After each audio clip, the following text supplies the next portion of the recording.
Okay, so well, this that I'm showing to you is the representation of data in a particular way.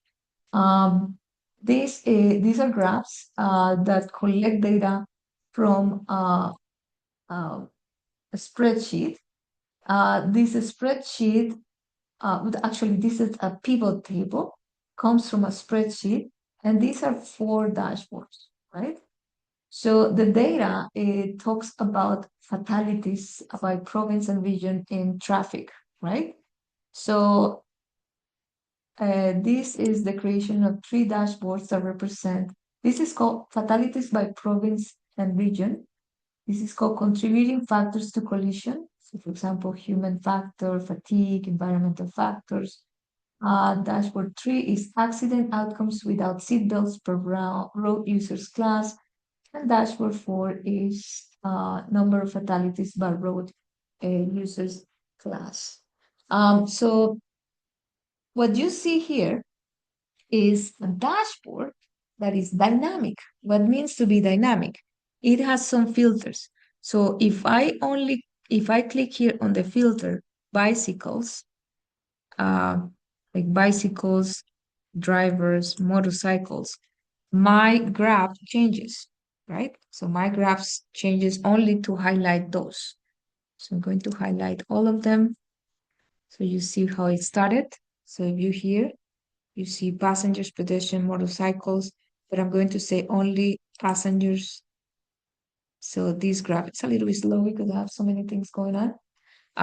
But you can see that only selects a portion, right? So all these dashboards are dynamic. This way. All these dashboards are dynamic. For example, if I want to use only these 4 years, right? So as you can see, it changes in real time. I didn't change anything. I didn't have to redo and recreate a new graph, right? So I'm going to show you how you do that. So hopefully we can finish it today. Um, so if you go to your D2L, you're going to see, did I put it there? Oh, it's D2L. It's D2L in Camozun.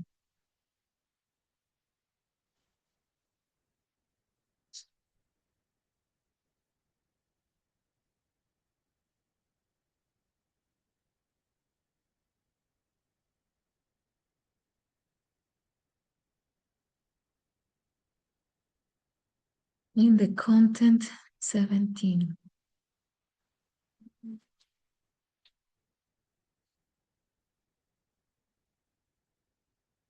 Oh, it's civil engineering. Why is open that? Computer science skill for success.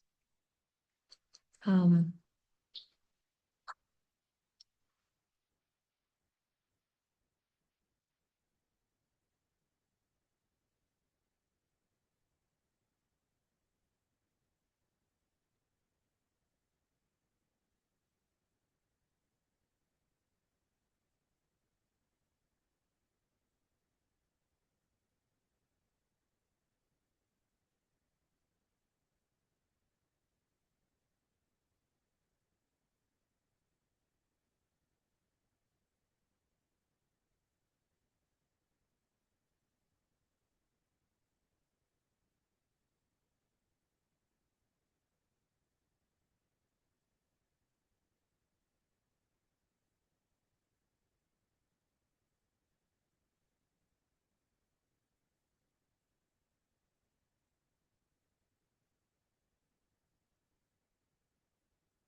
oops, is here on the right. I did HTML.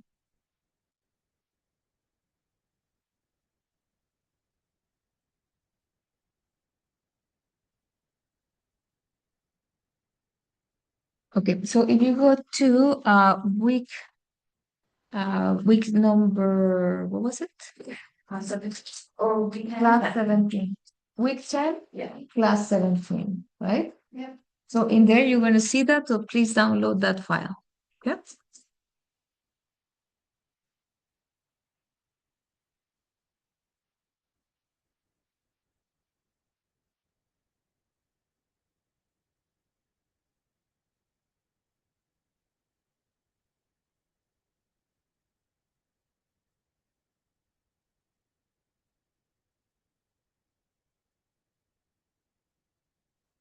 20 minutes, so I don't think we're gonna be completely.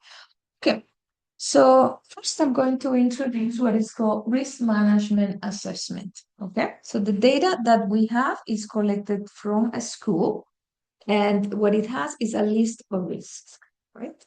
So what we're going to work on is the purpose of this workshop is to analyze to create a risk management assessment, so recognize what are the risks of this company and visualize them, right? So what is enterprise risk management?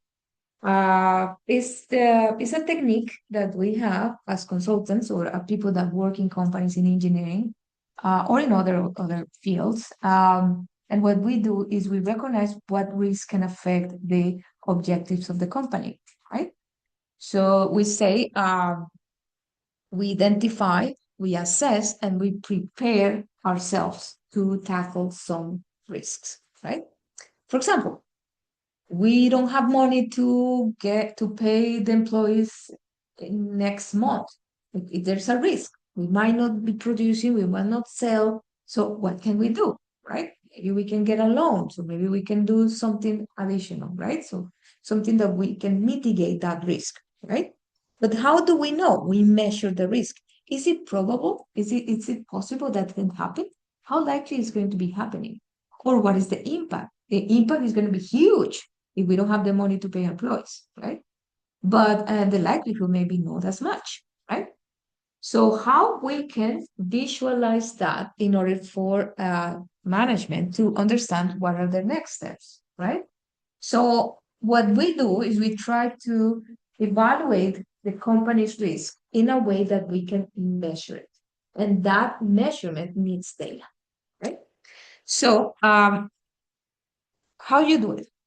As a consultant, I go to that company that is they're building a bridge, and I said, "Tell me your risks," right? And they're gonna say, "We're okay, thank you," right? 'Cause- so I have to use persuasion. We're going to talk about negotiation later on. I'm going to persuade them to tell me the fears, right? And that way I can collect the risk, visualize them so management understands when people need help so they can assign some resources, right? So what do? I am assigned to analyze the risk of creating building a bridge. Or no, let's make it easiest. Like I'm going to analyze a school, right? The risk inside a school. So I'm sent and I said, okay, so this is a school. Let's find a template from a consulting company. So this is KPMG, which they published a template, or let's find other companies that are similar to this one, and I can assess similar risk. So I said, well, what are the risk of um, outbreak of a cold or a influenza in the school? Very likely to happen. Um, and what are the impacts? What is the impact? So I have to measure that, right? Because management needs to understand what to do. Are they going to start teaching online or something like that? Before the pandemic, this type of analysis was not made as frequent as it is right now. It was before, it was in the school system, it was every 5 years, now it's every 2 years, right? And now they see the need. So how we can visualize that, how we can create data about that. We go to, as a consultant or as a part of the company, we say, okay, let's create workshops so people are relaxed and we play games. And once we play games, they start to share. And they said, okay, we don't have money to pay the employees, that's finance. There's another one about reputation. It says, well, there's construction in the school. We might have some accidents and whatever. So how we can mitigate that. So many people have to share with us, right? So once we do that and we work with them to tackle all that information, we quantify it. And then we put it in a graph and put colors and flags. Hey, this is a bad risk. You should do something, right? You should assign some resources, right? So what we do is we use something called the heat map, right? So we classify the risk between in likelihood from 1 to 5 or impact to 1 from 1 to 5, right? And we use this heat map. If it's low a rare occurrence and low impact, our risk is going to be located here, right? You're going to say, well, we don't have to pay attention to that because it's not matter. But let's say, what about pandemic can hit the country, and what is the impact? It's going to be huge, right? And what is the likelihood after the COVID-19? Well, we say maybe 1 or 2 or 3. So it's going to be here, right? So that little dot is going to keep people observing what they can do in order to mitigate that risk, right? So maybe they can assign plan Bs, or they can hire somebody else or put some resources in order to implement some solutions, right? But the idea is to make them visualize. So what I'm saying is that when I put dots, that means I'm creating something called scatter plot, right? So a scatter plot is one of the graphs that we use to visualize data. So in this case, I'm going to find the relationship, and we have two variables. So we have the relationship between likelihood and impact, and we have two variables, right? So I created that, but I can also create a pie chart because I'm going to create a composition. For example, how much are coming, which risks are coming from this category, for example, reputation, and which ones are operations or which ones are finance. So I can use this one. I can also use, which one is the other one? Among items. Let's say I have to create a bar chart and say my risk, because there's a risk owner, owns this kind of risk. And this amount, so can be compared with another person that does not have as much risk, right? So I can say, well, this one that is having the most amount of risk, I can assign more resources to that person, right? So this infographic has helped a lot of people to understand which kind of graph is being used when we analyze data, right? Not many people have these skills, but once you understand this infographic, you can help, you can say, I can transform data into graphs, right? So it's not as complicated as it sounds, but once you understand what is the purpose, what is the objective, you will understand which kind of graph you create, right? So again, what is the purpose of today's workshop? Is to understand how in engineering and computer science, you can use data in a way that you can interpret that in a visual way that is more practical to make informed decisions, right? Of course, I can't cover all of the possible graphs, but I'm going to use some of it, right? Okay, so the next step that a consultant does, or a person that works in the company, is classifying by category those kind of risk. We can say some of them are human resources. For example, what is the risk that some of the workers can come to work today, right? So it's going to impact a lot, but the probability might not be as big because, well, it's generally not common that all of the employees are sick, but it's a probability, right?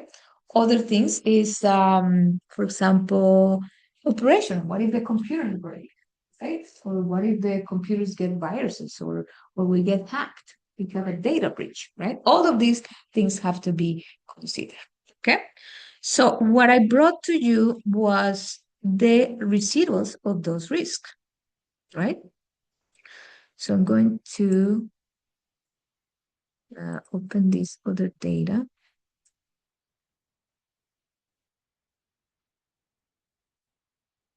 So if you download this,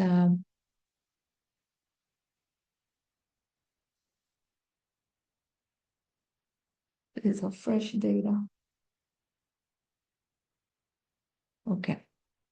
So what do we have here? We have the code of the uh, of the um, of the risk, which is unique category. We divide it from different types of risk. For example, strategic, inability to achieve the long-term objectives, legal risk associated with working conditions, human resources, insufficient succession planning, staff, and so on. And there is a primary risk owner. So there's a person that owns the risk, that understands where the risk stands, and takes all the team and give them like a grade of risk. How you measure the risk? You can measure it by likelihood and by impact. Is likelihood or likelihood in English? Likelihood, right? Likelihood? Likelihood? Okay. I learn every day. Every day I learn something new. Okay, so we have likelihood, and impact, right? And the risk score is just the multiplication of these two. So what we have here is a little amount of data, right? But this can be 10,000 rows when we work in the oil industry. And imagine the amount of risk that can happen. So, but we still need to visualize them. So for that, we use software that is more complex.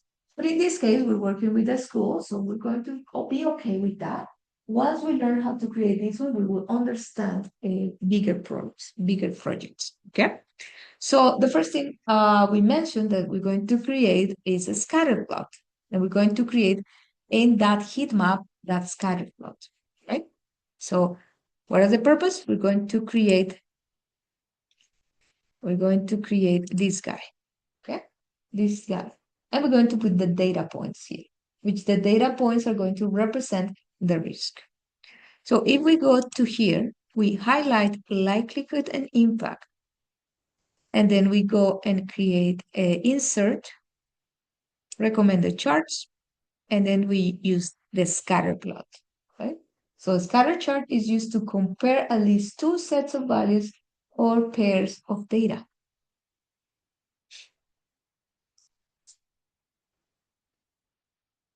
Okay, so I'm happy that is being recorded so Jasmine can catch up once she's home, okay? Or the students will not. Okay, so I'm going to put here enterprise risk management. Every time I create a graph, I always name it. So these dots represent these values. So for example, this one represents 3.5, that will be here. But we don't know exactly, right?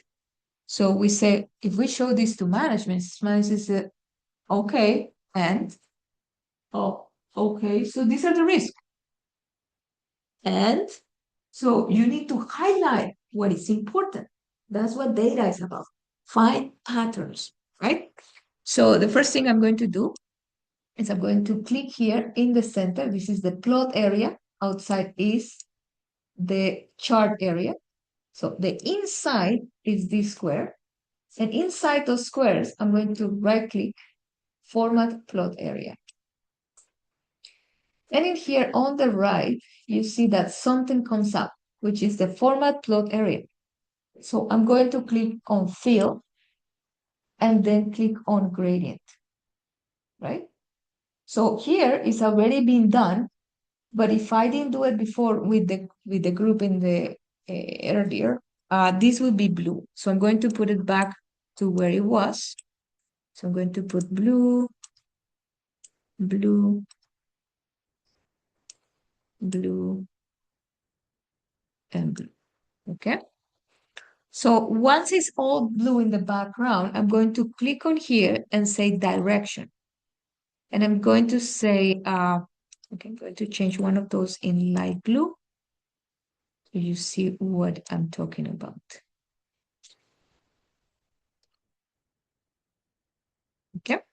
So I need that direction. I don't need horizontal. I need from the bottom left to the top right because I need to put the red on the risks that are bigger in likelihood and impact. Those that are in that corner needs to be red, right?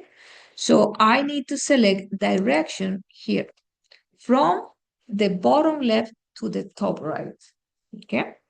So once I select this one, so remember, I can select like that because it's not going to be useful. I select this one. So I need to change the colors. So the ones on here in the first gradient, I'm going to put green. So I'm going to select the color green. Right? As you can see, the ones that appear here are safe. For now, all of them are kind of pushing the limit, right? The ones that are in this area are going to be yellow. The ones that are going to be in this area are going to be orange. And the ones that are going to be on the top are going to be red. So here is saying danger zone, danger zone, danger zone, right? So that gives a message to management. Pay attention on those ones, right? If you want to be more dramatic, you can say, well, we can make it the danger zone bigger so they can see these ones are quite interesting, right? Okay, but we don't know which one is each one of those risks, right? But the most important thing right now is not what risks are those. We want to know who owns those risks because we want to assign resources to that particular person, right? Let's say that person is a person that works by herself in the office. Nobody helps her. And she owns the biggest risk. So she needs support. She needs to support. Maybe we can hire some people to give her more support and help her grow, right? Because that can affect the objective of the companies, right? So what we do is we click on those dots, on those data points, and then we go to chart design, add chart element, data labels, more data labels. Okay, again, chart design, add chart element, data labels, more data. Okay, and it's huge. It's a mess. What is showing right now on the data labels is the column Y, right? The column Y. So can you guess which one the column Y is? Likelihood or impact? Impact. Impact Y.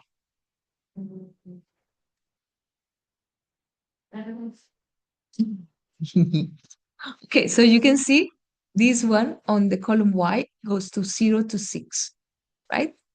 So the only one that goes from 0 to 6 is impact.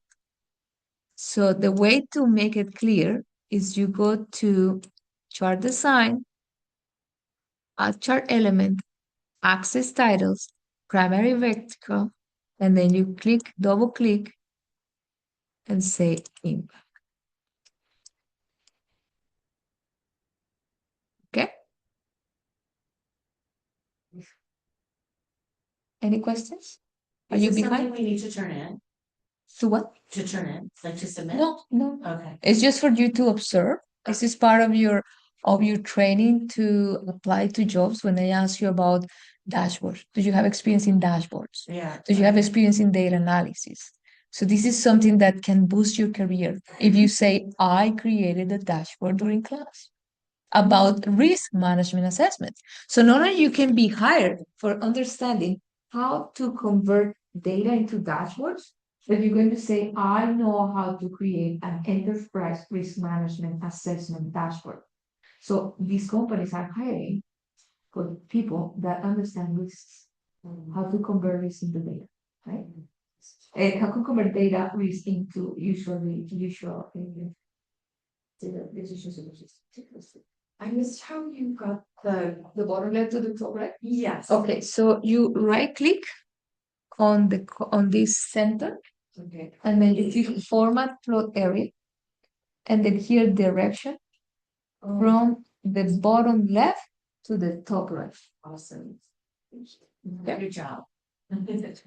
Okay, so don't worry, this is going to be on video so you can get back. We're only going to do this graph, and tomorrow we're going to do the rest to complete the dashboard. Remember the dynamic dashboard? That's going to be next week. Sorry, I also missed how you got the numbers to be decimal. Oh yeah, because I went too fast because you got stuck. Plugging in my computer. No, don't worry, don't worry. Okay, so you click on the data points, Okay. right? Yep. And then you say, okay, so I'm going to go to chart design, add chart element, data labels, more data label options. And that shows all those data points. Okay. Oh, sorry, yes, how you got the x-axis to be 0.5, like instead of whole numbers. How did you? These ones? Or maybe it's your computer. Oh, maybe that's. Yeah. Yeah, you're right, that's If you make exactly it bigger, it's going to extend. Okay. Okay. So we're only going to create this one for today. So we're going to go here, right? Data points, and we're going to say, what is the objective? We need to understand who owns the biggest risks. Okay. So rather than having a number here, we need the names. Okay. So as you can see, we have Bob, we have Kai, we have Sandy. We don't know who's here, right? It's very difficult. So if our boss says, okay, so tell me, we need to hire somebody else that is going to help the person that has the highest risk this week. Tell me in which area, in which category, right? So you say, well, first I have to figure out which person is the owner of those risks and then find the category, right? So how do you do that? You click on those buttons, go to chart design, add chart element, data labels, more data labels, and then in here, you select this bar chart, this one that is in here, this one, okay? Once you click on that one, you click on the label options. And in here, you click on serious names. And if you're lucky, it's going to show what is not showing to me.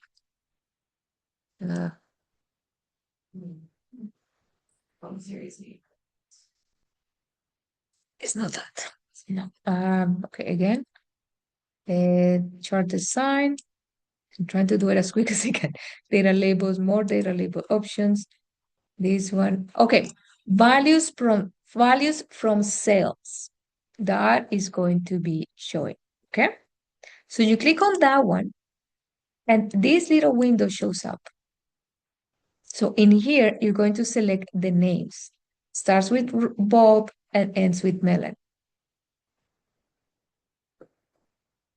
Just one more minute and then we go. We can go. Okay, so data label range, and you select Bob to Melanie. That means from E2 to E22. Okay, are you with me? Yep. Okay, so you click OK, and it's worse, right? Now we have a lot of data, a lot of names. So we're going to uncheck the Y value, right? So we only have a lot of names, one sitting on top of each other. So because Excel is not the super friendly one, we're going to move this around, remove the names, so it's easier for the person to understand this mess is coming from various people in the same area of risk. Okay, I so like how it's doing the little line showing you like this dot. yeah, this one is That's here. handy. Yeah, right. That's part of the. Okay, so who owns the biggest risk? Melanie? Melanie, right? So I did this one. This is coming from a real case. Melanie was one person sitting in her little desk, and in her was the power of figure out how to deal with those risks. So imagine the stress on her. All the company depended on her, and nobody knew until we created the risk management system, right? So once you see this one, you say, Melanie, what is Melanie doing? She's on her desk by herself. She's not complaining, but imagine she can't live her life, right? Because she has a lot going on in her life, right? So this is the beginning of what was coming, okay? So this is one part of the dashboard. What we're going to do tomorrow is we're going to finish the dashboard that looks like this one. Time results. It's going to look like that. Okay. It's exciting. I love the buttons. Yeah. The filters. So we're going to create this on top is called pivot table. So we're going to learn how to create pivot table that summarize data in a way that is logical, that you can organize it. Based on that pivot table, we can create this graph and this graph. So, and create those sliders or filters. So if we click on those filters, if I said, well, I'm going to highlight Diana, Kyle, Diana, Melanie, and Homer. Like I don't want to put Sandy or Bob. So as you can see, this graph changed, that one changed dynamically, right? We can even connect this data to real-time data as it changes, as it updates, right? So this is the beauty of converting data into something visual to help managers to make better decisions. And the science behind that is called data analysis management science. That's what we teach at UVic. So this is a little bit of the beginning of data analytics. But understanding how to create data, to create dashboards, helps people make better decisions. So tomorrow we're going to continue. I went 5 minutes over. I'm going to continue, finish this one, and we're going to show you also. I'm going to show you also techniques for negotiation. Yeah. So So- you want me to get to this point for tomorrow then? That would be lovely. I'm gonna publish the video. Okay, I'm gonna publish the video. So yes, tomorrow, if you could please bring your computer so we can continue, and if you can communicate with the rest of the classmates, if they bring the computer. What I'm doing is I'm checking all the program, what is missing, things that's part of my job. What is missing that you need reinforcement, and put it here, right? Engineerings are okay, complete, you did. One thing that it was missing, what I would love to, the next cohort is to combine projects between the engineers. Example, That's what I said yesterday. the turbines with mechanical engineering, with electrical engineering, that would be lovely for the next class. Charlie did that. Charlie did Class, that? and I was like, that would be so cool to hook up your thing to the Arduino, so that's what she did. Nice. And so now it like has pattern links and stuff, and I was like, Okay, so they it's should easy. combine that. It's not missing, okay? Because I was going to bring how to do it here in class. So it's done, right? It's explained, what's explained? And Charlie did it. Charlie, because Yeah, I put it into Mel's class. Yeah. Which was really. But it would be cool if it It was was cool to combined. show her, to ask her to show you guys how you did it, Yeah. right? Yeah. Okay, Nice listen. crowd. Oh, you did it? You saw it? I was there during class, during workshop. Nice. Yeah. Okay. So the first talk I Horses, find you. Played, that's what we did on weekend too.